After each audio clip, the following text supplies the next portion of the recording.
Video కూడా తిన్నా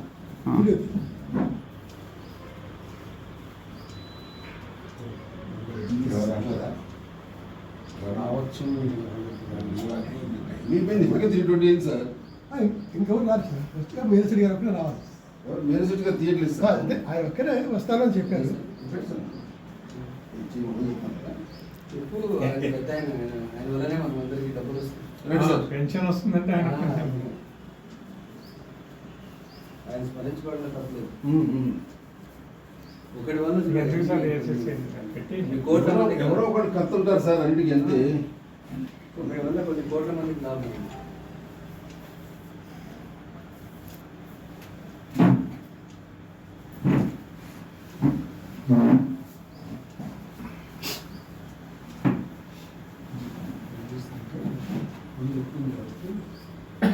ఈరోజు పెన్షనర్స్ డే కార్యక్రమాన్ని మన అసోసియేషన్ ఆఫీస్ నందు ఘనంగా జరుపుకుంటున్నాం. దీనికి మన అడ్వైజర్ ఆంజనేయులు గారు, తర్వాత మన ప్రెసిడెంట్ గారు నళిమోహన్ గారు, తర్వాత రవీంద్రనాథ్ గారు, మన రాఘవేంద్రరావు గారు, తర్వాత జమీర్ హుసేన్ గారు, ప్రభాకర్ గారు వీళ్ళంతా హాజరయ్యారు. ఈ కార్యక్రమాన్ని ప్రారంభించమని మన ప్రెసిడెంట్ గారిని కోరుకుంటున్నాం. వీడియో తీస్తున్నాను. అది అంటుంది అగరబత్తి అంటుంది. మిత్రులారా, సరే ఇవాళ డిసెంబర్ 17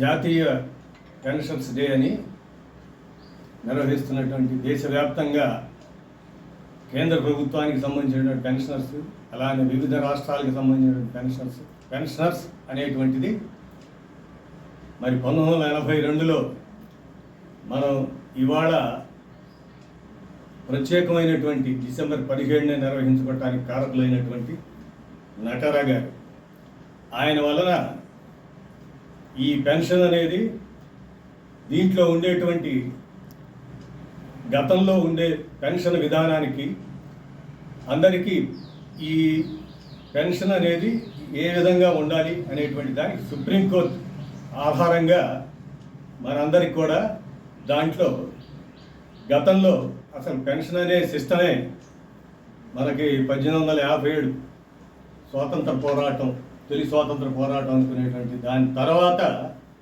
1871లో బ్రిటిష్ వాళ్ళ హయాంలోనే ఈ పెన్షన్ సిస్టమ్ అనేది, ఆనాడు వైస్రాయ్ గవర్నర్లు ఆ సిస్టంలో ఉండేటువంటి వారి ప్రకారం మనకి ఈ పెన్షన్ అనేది రావటానికి మనకి మూలమైనటువంటి కారణంగా చరిత్రలో చెప్పుకోవచ్చు. అదే ఫ్రాన్స్, జర్మనీ, ప్రధానంగా ఏంటంటే జర్మనీలో మనకి 1889లో అటావా ఆయన బిస్మార్క్ అనే ఆయన పెన్షన్ సిస్టాన్ని పకడ్బందీగా అమలు చేసినటువంటి వ్యక్తిగా ప్రపంచవ్యాప్తంగా ఆయనకి పేరు వచ్చింది. 1871 తర్వాత మనకి బ్రిటిష్ వాళ్ళు, అంటే అప్పటిదాకా ఉన్న కంపెనీ రూల్ దాటి వచ్చేసిన తర్వాత డైరెక్ట్గా బ్రిటిష్ స్వామ్యం, బ్రిటిష్ పార్లమెంట్ తరఫున ఇక్కడ ప్రాతినిధ్యం వహించేటువంటి ఆ వైస్రాయ్లు, గవర్నర్ జనరల్ వాళ్ళ ద్వారా ఇక్కడ 1921 ఆ ప్రాంతంలో ఒక సిస్టమేటిక్గా ఫండమెంటల్ రూల్స్ లాగా చేసి పెన్షన్ని చేసుకుంటూ వచ్చారు. సరే, వాటిల్లో కూడా మనకి 1951 ఆ తర్వాత ఈ పెన్షన్ సిస్టంలో ఒక విధానం స్వయంగా ఉండేది కాదు. దానికోసమని మరి ఈయనేమో సివిల్ సర్వెంట్, ఎవరు నటారా గారు, సివిల్ సర్వీస్ అప్పట్లో ఉండే 1934 ఆ ప్రాంతంలో ఆయన 1914లో పుట్టి డిఫెన్స్ అకౌంట్స్ అన్నీ చేశాడు ఆయన. ఆ విధంగా తర్వాత సరే 2008 ఆయన చనిపోవటం. ఏదేమైనా కూడా ఈ సాధారణ పెన్షన్ సిస్టానికి ఒక సిస్టమేటిక్గా అది హక్కుగా సుప్రీంకోర్టు గుర్తించడానికి ఫైట్ చేసినటువంటి వ్యక్తిగా మనమందరం ఆయన్ని గుర్తు చేసుకునే క్రమంలో 1982 డిసెంబర్ 17 సుప్రీంకోర్టు ఇచ్చినటువంటి తీర్పు అనుగుణంగా మనందరికి కూడా పెన్షన్ అంటే దీంట్లో ఉండేటువంటి పెన్షన్, గ్రాట్యుటీ, కమ్యూటేషన్ పెన్షన్, ఈ మూటికి కూడా కారణమైనటువంటి ఈ సిస్టమేటిక్ వ్యవస్థ ఏర్పడటానికి మరి నకారా, అలాగే ఆనాటి chief justice Chandrachud, Y V Chandrachud గారు. ఈ క్రమంలో ఈ పెన్షన్ అనేది ఎందుకు, ప్రతి ఉద్యోగి సేవా దృక్పథంతో ప్రభుత్వ సర్వీసులో చేరుతున్నటువంటి వాళ్ళు, వాళ్ళ జీవితంలో ప్రధానమైనటువంటి భాగం, ఆ భాగం అంతా కూడా సర్వీస్. ప్రభుత్వం అంటే ఎవరికి? ప్రజలకు సేవ చేసేవాళ్ళే ఉద్యోగులు.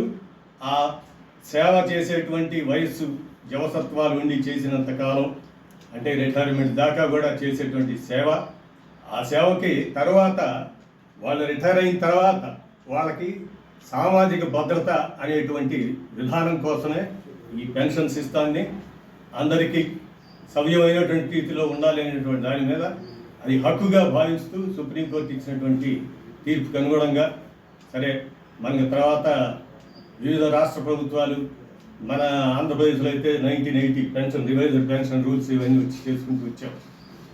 ఆ క్రమంలో మరి మనం చూసాం ఇటీవల 2004 తర్వాత, అక్కడ సెంట్రల్ గవర్నమెంట్లో అయితే 2002 తర్వాత జాయిన్ అయినటువంటి వాళ్ళకి, ఎవరికి? కేంద్ర ప్రభుత్వ ఉద్యోగులకి పెన్షన్ లేదు. పెన్షన్ బదులు వాళ్ళు ఏం చేశారు? కంట్రిబ్యూటరీ పెన్షన్ స్కీమ్ అనేది ఒకటి దాన్ని ఇంట్రడ్యూస్ చేశారు. అట్లాగనే ఆనాడు అక్కడ 2002లో కాంగ్రెస్ ప్రభుత్వం, ఇక్కడ 2004లో కూడా అదే కాంగ్రెస్ ప్రభుత్వం గొప్పగా చెప్పుకునేటువంటి రాజశేఖర పీరియడ్ 2004లో ఆయన కూడా కేంద్రాన్ని అనుసరిస్తున్నట్టుగా మొదటగా ఈ పెన్షన్ విధానాన్ని రద్దు చేసేసి కంట్రిబ్యూటరీ పెన్షన్ స్కీమ్ అనే దాన్ని అమలు చేయడానికి ఇంకోటి ఎన్ని జరిగింది. మొదట్లో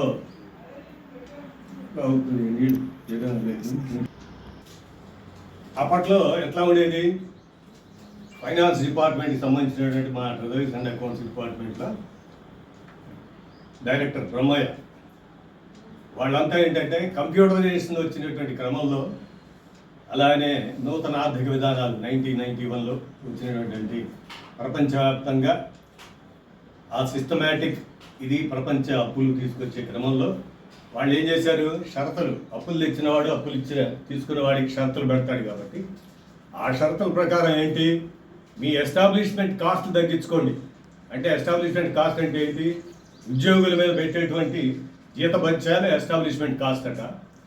అందుకని వాటిని తగ్గించుకోవాలి ఈ సంస్కరణల ప్రకారం అన్నట్లుగా నూతన ఆర్థిక విధానాల్లో ఈ సిస్టమ్ వచ్చి క్రమంగా ఏమైపోయింది? ఆనాడు ఉన్న ఉద్యోగులనేమో కంటిన్యూ చేయాలి, కొత్తగా రిక్రూట్మెంట్ లేకపోవడం. అందుకే మనం ఆనాడు చూస్తే 1991 తర్వాత దశాబ్దాల పాటు రిక్రూట్మెంట్లు ఎక్కడ జరగలేదు, సెంట్రల్ గవర్నమెంట్లో కానీ స్టేట్ గవర్నమెంట్లో కానీ జరగక, అట్లా ఏదో మొత్తానికి వాళ్ళ షరతుల మూలాన ఇవన్నీ కూడా సిస్టమ్ మారిపోయి, అప్పటికే ఈ కంప్యూటరైజేషన్ లైన్లు వచ్చిన తర్వాత ఉద్యోగుల్ని తగ్గించే ప్రక్రియ చేస్తే ఇబ్బందులు అవుతాయి.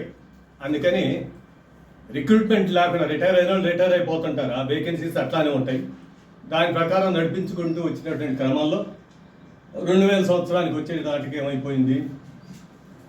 అసలు పెన్షనే భారం అన్నట్లుగా, ముఖ్యంగా ఎందుకంటే మేమంతా ఫైనాన్స్ డిపార్ట్మెంట్ వాళ్ళం కాబట్టి చూస్తుంటాం.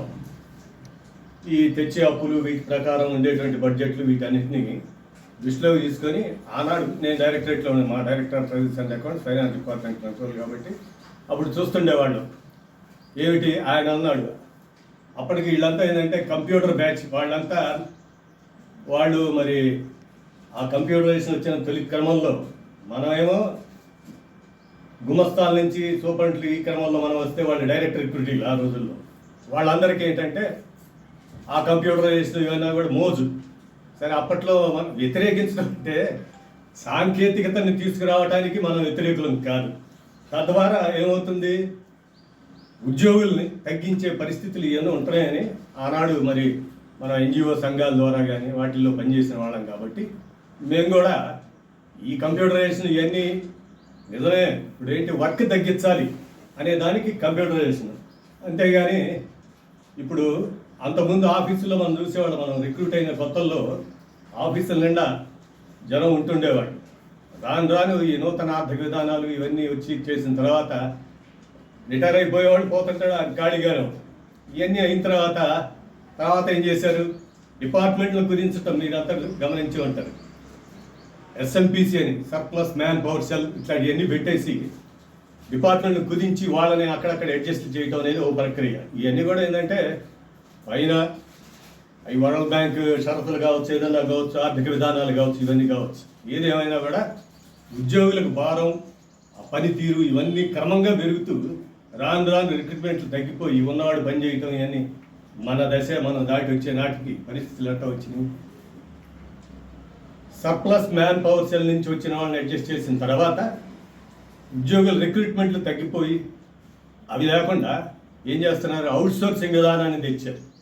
ఈ అవుట్ సోర్సింగ్ విధానాలు నడుపుతూ ఇవన్నీ చేస్తూ ఇక మొత్తానికి ఏం చేశారంటే ఈ పెన్షన్ అనేది చాలా బర్డెను, భారం అనేటువంటి ధోరణితో మా డైరెక్టరు ఎప్పుడన్నా మేము ఏదన్నా అడగటానికి పోతే ఇట్లాంటి కబుర్లు చెబుతుండే ఆయన. ఓ నల్లిమోహన్ మన ఇక లాస్ట్ ఇక మనకి తర్వాత జనాలకి పెన్షన్ ఉండదు, ఇదంతా పెన్షన్ భారం అవుతుంది, ఏమంటా ఇదంతా మీరేమో అయ్యి అని డిమాండ్లు అయ్యి చెప్తుంటారు, ఇవన్నీ మీరు పట్టించుకోవాలంటే మాకేం పని, మేము మాకు ఉద్యోగుల్ని వాళ్ళకి సంబంధించిన విషయాలకి వాటికి కాపాడటానికి మేము ఉన్నాం. కానీ మీరు ఆలోచించాల్సింది ఏంటి, వీటిని తగ్గించడం, మీరేదో గవర్నమెంట్కి సలహాలు ఇవ్వటం అవన్నీ మీ పని మీది. మేము చేయాల్సింది ఉద్యోగుల సంరక్షణ, ఉన్న వాళ్ళకి సరిగ్గా ఇవ్వటం ఇవన్నీ కావాలి అనేది ధోరణిలో మేము మాట్లాడుతూ చేసేవాళ్ళం. రాను సరే అయిపోయిన తర్వాత పూర్తిగా ఈ సంస్కరణలు పూర్తి స్థాయికి అందుకున్న తర్వాత 2002 తర్వాత సెంట్రల్ గవర్నమెంట్కే వాళ్లే రిక్రూట్మెంట్లు తగ్గించే కంట్రిబ్యూటర్ పెన్షన్ మళ్ళీ 2004లో మనం కూడా అమలు చేసుకుంటూ వచ్చాం. ఇవన్నీ అయిపోయిన క్రమంలో ఆ రోజుల్లో ఏం చేసాం మేము, కొత్తగా రిక్రూట్ అయిన వాళ్ళు ఎట్లా ఉంటుందంటే మన రాష్ట్రంలో ముఖ్యంగా మీరు కూడా గమనించే ఉంటారు, ఏదో గ్రూప్ 2 గ్రూప్ 2B సర్వీసెసే, గ్రూప్ 1 సర్వీసెస్ ఇట్లా వచ్చేవాడు. గ్రూప్ 4 తగ్గించేశారు, అసలు రిక్రూట్మెంట్లు ఏమీ లేవు. ఆ గ్రూప్ 4లో ఉండేటువంటి పోస్టులు ఏమంటాయి, టైపిస్టులు, ఆ ఎల్డీసీలు, వీటిని కంప్లీట్గా తగ్గించేసి పై వాళ్ళకి ప్రమోషన్ ఇస్తూ పోతూ ఉంటే ఆ ఉద్యోగ పాలన అనేది పిరమిడ్ స్థాయికి చేరుతుంది. అంటే మోసేదేమో ఎక్కువ బాటం ఉంటుంది, పైన ఇవన్నీ ఇదిగా ఉంటుంది ఆ సిస్టమ్. దాన్ని అలా కాకుండా సరైనటువంటి పద్ధతిలో కొనసాగాలి, చేయాలి ఇవన్నీ అంటే మరి సరే రిక్రూట్మెంట్లు కొనసాగుతూ పోతే రిటైర్మెంట్లకు తగ్గ స్థాయిలో లేదు, ఏ ప్రభుత్వం వచ్చినా చేయలేదు. ఈ బడ్జెట్ అంతా పెరిగిపోతూ రాను ఏమైపోయింది, పెన్షన్ తీసేసాం అనేటువంటి స్థితికి అక్కడ అసలు పార్లమెంట్లో బిల్లు పెట్టి చేసి దాన్ని ఏమి చేసినటువంటి ఇది ఏం లేదు. ఊరికే ఆ బిల్లు కూడా పాస్ కాదు, దాని మీద చర్చ జరగల. ఆ కంట్రిబ్యూటర్ పెన్షన్ స్కీమ్ వచ్చేసింది, చేసామని అట్లానే చేస్తున్నారు, అలానే జరిగిపోయింది. ఆ క్రమంలో ఆ రోజుల్లో ఏం చేసాము, ఇట్లానే పార్లమెంట్ సమావేశం బిల్లు పెడతామంటే మేమంతా పార్లమెంటుకి ధర్నా నిర్వహించడానికి వెళ్ళాం. ఢిల్లీ చలో ఢిల్లీ కార్యక్రమం, అన్ని సంఘాలు, ఉద్యోగ సంఘాలు, ఇప్పుడు ఆల్ ఇండియా ఎంప్లాయీస్ ఫెడరేషన్ దాని తరఫున దాని పిలుపు మేరకు ఈ కార్యక్రమాలు జరుగుతుండే వెళ్ళామని జరిగిన ఏం చేసినా కూడా గవర్నమెంట్ ఏం పట్టించుకోలేదు, పార్లమెంట్లో బిల్లు కాలేదు, ఏం కాలేదు. ఈ సిస్టమ్ అయితే పెన్షన్ తీసేసాం అనేటువంటి క్రమంలోనే ఇప్పుడు వేస్తుంది మీరే ఆలస్యం. ఇక ఆ క్రమంలో మనకేమైపోయింది, ఆ దశలో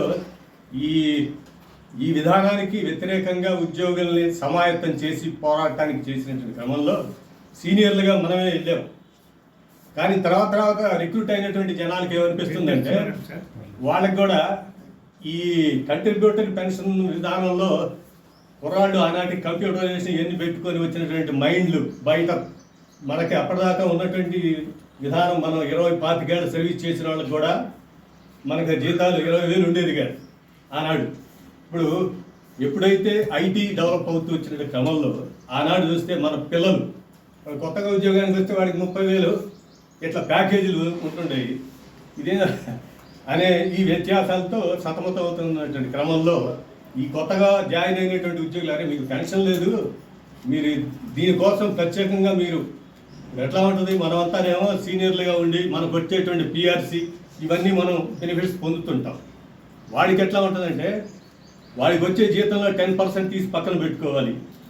ఇవన్నీ కలిపి దాదాపు ఆ 10% ఆ ఉద్యోగి నుంచి డిడక్ట్ చేసిన దానికి గవర్నమెంట్ ఏం చేయాలి, ఆ 10% ప్లస్ 10% చేసినవి చేయాలి. చేసి దాన్ని ఎక్కడో మదుపు చేయటమో ఏదో చేస్తామని చెప్పారే కానీ అవేమి ఇంప్లిమెంట్ చేయలే. 5 ఏళ్ల కాలం నేను తొలి దశలో అప్పుడు అక్కడ ఫైనాన్స్ డిపార్ట్మెంట్లో ఉండేవాడిని. అప్పట్లో ఏంటి 3 ఏళ్ల పాటు ఉద్యోగుల నుంచి, కొత్తగా జాయిన్ అయిన ఉద్యోగుల నుంచి 10% డిడక్ట్ చేశారు బేసిక్ పేలో.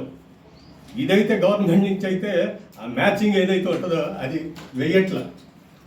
ఇక నేను మన ఉద్యోగ క్రాంతి పత్రికలో క్లర్కుల కబుర్లు రాస్తుండేవాడిని. ఆ సందర్భంలో నేను ఇట్లా ఉద్యోగుల్ని సరే వాళ్ళకు పెన్షన్ స్కీమ్ అని పెట్టి డిడక్ట్ చేసినటువంటి ఈ 3 ఏళ్ల కాలంలో చేసినటువంటి ఆ నిల్వలు వాటి సంగతి ఎక్కడా లేవు, లెక్కలు ఏమిటి కూడా. దానికి తోడు ఈ గవర్నమెంట్ కూడా మ్యాచింగ్గా ఇచ్చేటువంటి ఇది ఇవట్ల 3 ఏళ్ళు షార్ట్ ఫాల్ నేను గమనిస్తున్నాను, చూస్తున్నాను అని ఆ సందర్భం క్లర్కుల కబుర్లో రాశాను ఇట్లా. అంటే అప్పుడు మా ప్రిన్సిపల్ సెక్రటరీ ఉండేది, ప్రిన్సిపల్ సెక్రటరీనే రంజీవాచార్య, మన వెంకటేశ్వర రెడ్డి ఏమో ఆయన అప్పుడు అడ్మిన్ నుంచి మారి అప్పుడే పెన్షన్ దానికి వచ్చినట్టున్నారు ఆయన. ఈ సందర్భంలో ఇట్లా మన షార్ట్ ఫాల్ అంట అది ఇదని అప్పటికి చర్చ వచ్చేసింది నేను రాసిన తర్వాత. ఇంతగా ఎవరు రాశారు అది ఇది అడిగింది రంజీవాచార్య. మనవాడే నందిమోహనే క్లర్కుల కబుర్లో రాసింది. అది మా ఎందుకంటే అనవసరంగా మరి మన ఏదో బడ్జెట్లో పెట్టి చేసేయండి, మరి 3 ఏళ్ళు షార్ట్ ఫాల్ అంటే తర్వాత ఎట్లా వస్తాయి ప్రాబ్లమ్స్ అని కొద్దిగా రేషనల్గా ఆలోచించేది రంజీవాచార్య. చేసి ఇట్లా ఉండేది పరిస్థితి. అలాంటి క్రమంలో ఏం చేసామో చెప్పాము వాళ్ళకి కూడా, కొత్తగా జాయిన్ అయిన వాళ్ళకి అంతా దృష్టి ఎలా ఉంటుందంటే కొత్తగా రిక్రూట్ అయ్యి పెన్షన్ ఏం పడుచుకునే వాళ్ళు కాదు. వాళ్ళకి ఏంటంటే వాడేమో గ్రూప్ 2Bలో వచ్చేవాళ్ళు సర్వీస్, నేనేమో తర్వాత ఏ గ్రూప్ 1కో నేను ఉంటాను ఈ పోస్ట్లో ఉన్నాను అని అంటే వాడికి ఇక్కడ పని చేయడానికి వచ్చినవాడు పని కూడా చేయడు. వాడి మనసంతా ఏ గ్రూప్ 1 మీద కాన్సన్ట్రేట్ చేసి ఇక్కడ వర్క్ చేయడు. సీనియర్ల మధ్య వాడు ఏదో ఊరికే ఆటలాడు పనిలాగా మిగిలిపోయాడు. ఇట్లా చేస్తూ మేము చూస్తుండేవాడు. అట్లా కాదా పరిస్థితి, నువ్వు పోతే పోయావు, నీ గ్రూప్ 1 ఎప్పుడో వచ్చి చేసి రిక్రూట్మెంట్లు అయితే పోతావు. కానీ వాడు వచ్చినవాడు కొంతమంది ఉంటారు, ఏదో గ్రూప్ 1లో సెలెక్ట్ అయ్యేవాడు ఒకటో ఇద్దరు ఉంటారు, 10 మంది ఇక్కడే ఉంటారు. వాళ్ళు వాళ్ళ గురించి మీరేం చేయాలి, మా పిఆర్సీ వేరు మీ పిఆర్సీ వేరు. ఎందుకంటే మనందరం ఒకే బంతిలో కూర్చొని భోజనం చేస్తున్నాం ఇట్లా ప్లేట్లో పెట్టుకొని. నువ్వేం చేయాలి, ఈ 4 బిస్కెట్లు తీసి పక్కన పెట్టాలి, పెట్టి ఆ తర్వాత ఏం చేయాలి, అది ఎప్పుడో నువ్వు రిటైర్ అయిన నాటికి ఆ బిస్కెట్లు అవి పాడవుతాయో కుళ్ళిపోతాయో ఏమిటో మరి. ఇది కాదు పద్ధతి. అందుకోసం మీరేం చేయాలంటే మీరు సపరేట్గా ఎవరైతే 2004 తర్వాత రిక్రూట్ అయినటువంటి వాళ్ళు మీకు సెపరేట్ పిఆర్సీ ఉండేట్లుగా. ఎందుకంటే సేవా సైనికుల్లో ఆయన ఒకరు. ఇట్లా అంటే ఏదైనా ఈ పెన్షన్ సిస్టమ్ అనే దానికి ఇప్పటిదాకా పోరాటం జరుగుతూనే ఉంది. వచ్చిన అంతకుముందు వచ్చిన గవర్నమెంట్ వాడేదో చేస్తాం వీడేదో చేస్తామని ఎవడు ఏమి చేయలేదు. పాత పెన్షన్ కోసం కావాలని ఉద్యమాలు చేసి కొన్ని రాష్ట్రాల్లో, హర్యానా లాంటి రాష్ట్రంలో సాధించుకున్నారు పాత పెన్షన్ విధానం. సరే ఇట్లా ఏ రాష్ట్రానికి ఆ రాష్ట్రం మళ్ళా వెనక్కి పోతూ చేస్తున్నారు. ఏది ఏమైనా పెన్షన్ అనేది ఏంటంటే జీవితంలో మనం ఏదైతే ప్రథమ దశలో ప్రభుత్వానికి ప్రజలకు సేవ చేసినటువంటి ఆ క్రమంలో వీళ్ళ యొక్క ఆసరా కోసం రిటైర్మెంట్ తర్వాత ఇచ్చేటువంటి భద్రత, సామాజిక భద్రత, కుటుంబ భద్రతకి పెన్షన్ మూలమైంది. కాబట్టి ఇలాంటివన్నీ కూడా మనం సాధించుకోవడానికి ఒక్కొక్క దశ నుంచి ఒక్కో దశలో మరి 1951 దాకా ఉన్నటువంటి పరిస్థితి వేరు, 51 తర్వాత మధ్యలో 70లో పరిస్థితి. వీటన్నిటినీ కూడా దృష్టిలో పెట్టుకొని నకారా లాంటి వాళ్ళు ఏం చేశారంటే సీనియర్లు రిటైర్ అయిపోయి వాళ్ళకి సంబంధించినటువంటి పెన్షన్లు అట్లా కొంత లిమిట్ వరకే వాళ్ళకి వచ్చేది ఆ బెనిఫిట్స్ కానీ అవి కానీ వాళ్ళు కానీ. తర్వాత వచ్చిన జనరేషన్స్కి ఆ పిఆర్సీల వల్ల వాటి వల్ల ఎక్కువ వ్యత్యాసం కనిపిస్తుంది. దాన్ని రేషనలైజ్ చేయడం కోసమే ఆ సుప్రీంకోర్టు తీర్పు ప్రకారం మనందరికీ ఇది అయిపోయింది. ఎప్పటికప్పుడు ఆ వ్యత్యాసాలు పొడచకుండా ఉండటానికి భద్రత, కుటుంబ భద్రత కోసం ఫ్యామిలీ పెన్షన్, అట్లానే మొన్న ఈ కుటుంబం మీద ఆధారపడేటువంటి విడో డాక్టర్లు కానీ వాళ్ళకి కానీ, అట్లానే అంగవైకల్యం ఉన్నటువంటి సంతానానికి కానీ, ఏది ఏమైనా కూడా ఆ కుటుంబం ఆ పెన్షన్ ద్వారా బ్రతకడానికి అనుకూలంగా ఉండే రీతిలో పెన్షన్ సిస్టమ్ ఇదన్నిటికి కూడా మనకి ఇది మూలమైంది కాబట్టి అలాంటి ఉద్యమకారులు పోరాటాలు చేసి సాధించినటువంటి ఇలాంటి రాయితీలను వీటన్నిటిని నిలుపుకోవటానికి ప్రజెంట్ మనం ఏంటంటే మనకున్నటువంటి కమిటేషన్, ఆ కమిటేషన్ 15 ఏళ్ళ వరకు మన కమిటేషన్ అంటే మనం అమ్ముకుంటాం కొంత ఆర్థిక సౌలభ్యత కోసం. ఎందుకంటే ఉన్నటువంటి పిల్లల పెళ్ళిళ్ళు కానీ స్థిరపడటానికి ఇల్లు కట్టుకోవటానికి కానీ వాటికి కానీ ఉపయోగపడుతుందని రిటైర్ కాగానే కమ్యూట్ చేస్తాం. ఆ కమ్యూట్ చేసినటువంటి వాల్యూ మళ్ళీ 15 సంవత్సరాల తర్వాత రెస్టోర్ కాదు. కానీ తర్వాత ఇన్ఫ్లేషన్లు వీటికి తదనుగుణంగా చేసినటువంటి వాటికి వడ్డీలు వసూలు చేసినటువంటి క్రమంలో ఇది చాలా భారమైనటువంటిది. ఉద్యోగుల నుంచి వాళ్ళు అమ్మిన పెన్షన్ భాగాన్ని మనం తగ్గించుకోవాలి అని గత 2 PRCల నుంచి మనం రిప్రజెంట్ చేసిన ప్రతిసారి ఏమవుతుందంటే వాళ్ళకి కొన్ని ఆ PRC కమిషన్లు వేసిన సందర్భంలో వాళ్ళకి ప్రభుత్వం ఆ IASలకి ఏంటి రీహాబిలిటేషన్ కాబట్టి వాడి గవర్నమెంట్ ఏది చెబితే అది చేయటం వాడి పని ఇవన్నీ పట్టించుకునేవాడు కాదు. నేను సర్వీస్లో ఉండగానే ఈ వ్యవహారాలన్నింటి మీద చూస్తుండేవాడిని. పెన్షనర్స్కి సంబంధించిన వ్యవహారాలు వాళ్ళకి చెప్తూ ఉండేవాళ్ళని చేస్తుండేవాళ్ళు. వాళ్ళు రిప్రజెంటేషన్స్ ఇచ్చేవాళ్ళు, వాళ్ళు పట్టించుకునేవాళ్ళు కదా వాళ్ళు. అట్లా క్రమంగా మనం కోరినవి దాదాపు 2 PRCలు అంటే దాదాపు 10 ఏళ్ల క్రితం నుంచి మనం అడుగుతూనే ఉన్నాము.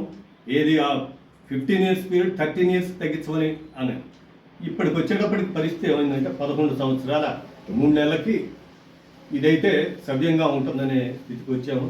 దాని మీద కొన్ని రాష్ట్రాలు కోర్టులకు వెళ్తాయని చేశారు. ఏది ఏమైనప్పటికీ కూడా మన ఏపీ వాళ్ళు మటుకు అవుట్ రైట్గా మొన్న అదొక సర్క్యులర్ లాంటి ఇచ్చారు. సరే కోర్టులకు పోయి వాడు తెచ్చుకున్న వాళ్ళు కోర్టులు ఎట్లా ఉంటాయి, ఎవడు పోతే వాడికి ఇస్తారు.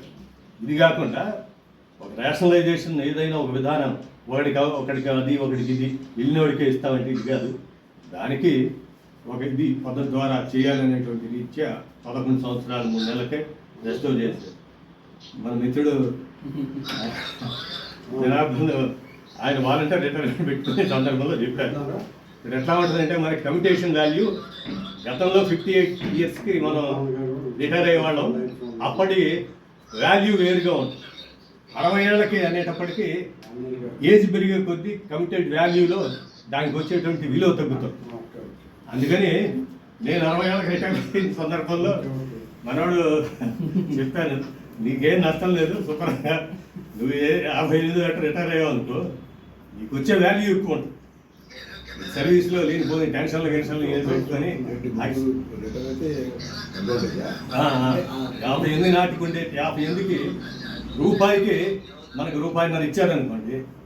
ఇప్పుడు అట్ ది ఏజ్ ఆఫ్ 60 58 కంటే రూపాయికి ₹1.75 అట్లా. అందుకని అది నీకు అడ్వాంటేజ్గా ఉంటుందని చెప్పి అది చేస్తే మనోడు పాపం అట్లా చేసుకున్నాడు. ఏదేమైనా మన పెన్షన్ లాగా ఆయన ఇదేయాడు. ఇట్లా ఇప్పుడు ఈ రెస్టరేషన్ ఆఫ్ కమిటేషన్ అనేది ఈ విధంగా వచ్చింది. ఏది ఏమైనా కూడా పెన్షన్ని గత ప్రభుత్వ కాలంలో అయితే మనం పెన్షన్ ఫస్ట్ తారీఖు రావడానికి గగనంగా ఉన్నటువంటి పరిస్థితిలో మనం ఎంతో సఫర్ అయ్యాం. నిజం మాట్లాడితే మనకు రావాల్సినటువంటి ఆ PRC రివర్స్ PRC వేసి మొత్తాన్ని మనకి ఇచ్చిన ఇంటీరియర్ రిలీఫ్ వీటిలో కట్ చేసి కోతలు పెట్టి ఉద్యోగులనే కాదు పెన్షన్లు కూడా మనం ఎంతో బాధలకు గురైనటువంటి పరిస్థితిలో సరే కొత్త ఈ పద్ధతులు మారాలనే దానికి మనం కూడా సపోర్ట్ చేసి ప్రజల్లో భాగంగా ఉద్యోగులు పెన్షనర్స్ కూడా ప్రభుత్వాన్ని మార్చుకోవడం ఎన్ని చేశాము. ఈనాడు మరి మనకి 1వ తారీఖునే పెన్షన్ రావటం అనేది చాలా ఆనందకరంగా భావిస్తున్నాం. కాకపోతే సరే కొంత వెసులుబాటుగా మనం డిమాండ్ చేస్తున్నది, మన వాళ్ళు రిప్రజెంట్ చేస్తున్నది కూడా ఏంటంటే సగటున మనం నష్టపోయినటువంటి ₹2 లక్షల పైన ప్రతి పెన్షన్కి కూడా సగటున, ఇంకా ఎక్కువ ఉండొచ్చు యావరేజ్గా, అలాంటిది ఆ ఏరియాస్ త్వరగా 2-3 ఇన్స్టాల్మెంట్లో ఇచ్చే ఇదిలో వెసులుబాటు కల్పించమన్నట్లుగా మనం రిప్రజెంట్ చేస్తున్నారు మన పెన్షన్ అసోసియేషన్ వాళ్ళు. అట్లానే మరి ఉద్యోగస్తులు కూడా వాళ్ళు రిటైర్ కాబోయే దశలో ఉండేటువంటి కొంతమంది వాళ్ళు కూడా రిప్రజెంట్ చేసిన క్రమంలో ముందు పెన్షన్ మనకి నికరంగా 1వ తారీఖు రావటం, అలాగే ఈ కమిటేషన్ రెస్టరేషన్ 11 సంవత్సరాలు 3 నెలలకు రావాలనేటువంటిది. మనకు రావాల్సిన బకాయిలు ఆ 2 లక్షల తాలూకు పాతయ్య ఎన్ని బకాయిలు పెట్టినాయి. ఆ డిఏలు కూడా ఉద్యోగ సర్వీస్లో ఉంటేనే డిఏ అంటాం, రిటైర్ అయిన తర్వాత ఇచ్చేది డిఎన్ఎస్ రిలీఫ్. ఇవన్నీ ఎట్లా డిఎన్ఎస్ రిలీఫ్ కానీ డిఏ కానీ ఎందుకు ఇచ్చేది? మార్కెట్లో ధరలు పెరిగిన క్రమాన్ని తట్టుకోవటానికి ఇచ్చేది రిలీఫ్ అంటున్నారు. అది డిఎన్ఎస్ అలవెన్స్ కానీ డిఎన్ఎస్ రిలీఫ్ కానీ. ఎప్పుడో మనకి బకాయి ఇప్పుడు 2023 జూన్దే ఇప్పుడు ఇస్తున్నట్టున్నారు, 22దో 23దో. ఇవన్నీ లెక్కలేయటం మానేసాం అసలు, ఎందుకంటే ఇచ్చింది తీసుకుంటున్నాం చాలే అన్నట్టు. అదే చెప్పడం అదే చెప్పటం అందుకని ఏదో ఇస్తారని తీసుకుంటున్నాం అన్నట్టే ఉంది. కానీ 5 years బ్యాక్ అందరూ ఆలోచించేవారు, ఈ 5 years దెబ్బలో వచ్చింది కదా వచ్చింది. ఈ విధమైనటువంటి ఇదిలో సరే మనకు కూడా ఏంటంటే రిటైర్ అయిన వాడికి ఏదో వస్తుంది లేదన్నట్టుగా అనుకునే స్థితిలో ఇది చేస్తూ ఏదేమైనా ఆ రావాల్సిన ఏదో ఇప్పుడున్న ప్రభుత్వాలు, ఉద్యోగులు, పెన్షనర్స్ కూడా ప్రజల్లో భాగం అనుకొని అట్లా వాళ్ళు ఒక కంపాషనేట్ ఇదితో ఉంటే బాగుంటుంది అనే ధోరణితోనే రిప్రజెంట్ చేస్తున్నాం. చూద్దాం, భవిష్యత్తు ఉంది కాబట్టి ఆ క్రమంలో పెన్షన్ సవ్యంగా రావాలి. అట్లానే 2004 తర్వాత రిక్రూట్ అయినటువంటి మన సోదరులు వాళ్ళు కూడా కాకపోతే మొదట్లో పట్టించుకోలేదని చెప్పాను కదా, వాళ్ళ కోసం సంఘం పెట్టి మేము ఆ రోజుల్లో ఏం చేసేవాళ్ళం, మాది ఉద్యోగ క్రాంతి తరఫున మన మేలో వార్షికోత్సవం జరిపేవాడు. 2-3 ఏళ్ళు అయితే కంటిన్యూస్ వీళ్ళ కోసం పెట్టాం. ఏది 2004 వాళ్ళ కోసం పెట్టి వాళ్ళ కోసం ఇప్పుడు ఎట్లా ఉంటుంది అంటే ఎవరికి ఆకలి అయితే వాడు తింటే బాగుంటుంది. వాడి కోసం మేము చేస్తుంటే అవి ఏం పట్టించుకునే వాళ్ళు కదా. ఈ ఇంటిలో ఉన్న దశ నుంచి పాపం మారి ఇప్పటికి గత 7-8 ఏళ్ల నుంచి వాళ్ళు కూడా ఇక్కడ ఎవరో ప్రజ్యం ఎవరో ఉండేవాడు. అక్కడ కూడా మనకేం చేశారంటే ఏపీలో మటుకు వీళ్ళకి ఈ గ్రాట్యుటీ అది అక్కడ ఇచ్చాడు. ఆ లాస్ట్ గవర్నమెంట్లో 2000 ఆయన 18 ఆ ప్రాంతంలో గ్రాట్యుటీ ఈ చనిపోతే ఇక్కడ వీళ్ళకి ఇంకా రాదు, వీళ్ళకి ఇంతవరకు ఇవ్వాలి ఈ తెలంగాణ గవర్నమెంట్. మన వాళ్ళు మటుకు అక్కడ ఏదో మొత్తానికి సర్దుబాటు చేసి కొంతమంది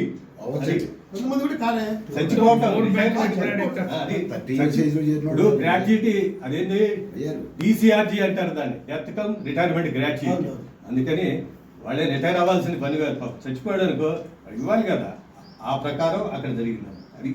కాబట్టి ఇలాంటి వాటిని అన్నింటినీ కూడా మనం దృష్టిలో పెట్టుకొని ఈ డిసెంబర్ 17 ప్రశస్తి అది, అంతేగాని నకారా గారి పుట్టినరోజు కాదు, ఇది కాదు. అది సుప్రీంకోర్టు తీర్పు కోసం డిసెంబర్ 17, 1982లో మనకి ఆ చారిత్రాత్మకమైన తీర్పు వల్ల మనందరం పెన్షన్ ఏమండి ఉన్నది. అదే చెప్పటం ఎట్లా ఉండేదంటే ఆ పిఆర్సీలకు అనుగుణంగా వాళ్ళ పాత పెన్షన్ విధానాలకు వీళ్ళకి చాలా వ్యత్యాసం వస్తుంది. ఆ వ్యత్యాసం వాటన్నిటిని ఇది చేయటం కోసం సుప్రీంకోర్టు ఒక విధానాన్ని ఆ రూపకల్పన చేసే క్రమానికి వాళ్ళు కారకులయ్యారు. అందుకని అలాంటి ఆ తీర్పు అలాంటి వ్యక్తులకి మనం వారికి కృతజ్ఞతాపూర్వకంగా డిసెంబర్ 17, 1982 నుంచి ఆ తీర్పుకు అనుగుణంగా మనం పెన్షనర్స్ డే జరుపుకుంటున్నాం. మన రాష్ట్ర వ్యాప్తంగా ప్రతి జిల్లాలో కూడా చూస్తున్నాం. మనం ఇవాళ మార్నింగ్ నుంచి చూస్తుంటే నేషనల్ వైడ్ అట్లా మన రాష్ట్రంలో కూడా ప్రతి జిల్లాలో చేస్తున్నారు. ఇది అవసరం, ఎందుకంటే పెన్షన్ అనే దాని మీద రిటైర్ అయినటువంటి మనకి అవగాహన ఉంటుంది.